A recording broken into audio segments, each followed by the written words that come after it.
Évangile de Jésus-Christ selon saint Matthieu, chapitre 8, versets 28 à 34. En ce temps-là, comme Jésus arrivait sur l'autre rive, dans le pays des Gadaréniens, deux possédés sortirent d'entre les tombes à sa rencontre. Ils étaient si agressifs que personne ne pouvait passer par ce chemin. Et voilà qu'ils se mirent à crier « Que nous veux-tu, Fils de Dieu ? Es-tu venu pour nous tourmenter avant le moment fixé ?» Or il y avait au loin un grand troupeau de porcs qui cherchait sa nourriture. Les démons suppliaient Jésus « Si tu nous expulses, envoie-nous dans le troupeau de porcs. » Il leur répondit « Allez. » Ils sortirent et ils s'en allèrent dans les porcs. Et voilà que du haut de la falaise, tout le troupeau se précipita dans la mer, et les porcs moururent dans les flots. Les gardiens prirent la fuite et s'en allèrent dans la ville annoncer tout cela, et en particulier ce qui était arrivé aux possédés. Et voilà que toute la ville sortit à la rencontre de Jésus. Et lorsqu'ils le virent, les gens le supplièrent de partir de leur territoire. Acclamons la parole de Dieu. Jésus pousse sa mission jusque dans les terres païennes. Là, deux possédés sont sur le chemin qu'emprunte Jésus. Les démons le savent, ils ne peuvent rivaliser avec le Fils de Dieu, alors ils le supplient.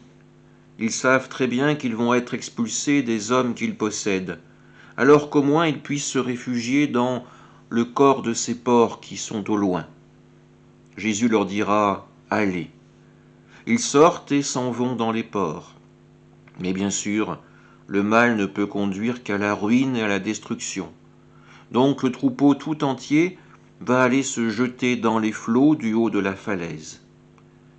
Les hommes qui sont témoins de cette scène repartent tout de suite en ville pour annoncer la nouvelle. Et le texte nous le dit, il parle en particulier de ce qui est arrivé aux possédés, de ces deux hommes qui pendant si longtemps ont été sous l'emprise du mal, qui sont à présent libérés, qui sont redevenus enfants de Dieu. Pourtant, quand toute la ville vient à la rencontre de Jésus, elle n'a pas un mot pour la libération, pour l'exorcisme dont ont bénéficié ces deux hommes. Leur seul souci, c'est la destruction des porcs. Alors bien sûr, on prie Jésus de quitter le territoire. La conversion emmène toujours un moment de sacrifice, des choses qu'il nous faut laisser derrière nous. La société d'aujourd'hui veut que nous passions toute notre attention sur ce que nous pouvons acquérir, sur ce que nous pouvons posséder.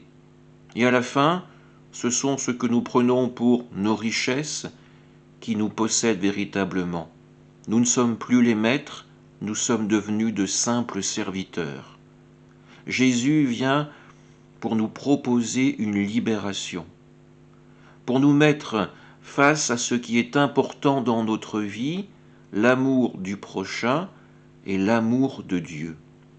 Alors oui, cela implique de faire des sacrifices qui parfois peuvent sembler nous coûter sur l'instant, mais qui a posteriori nous apporteront une richesse et une liberté plus grandes.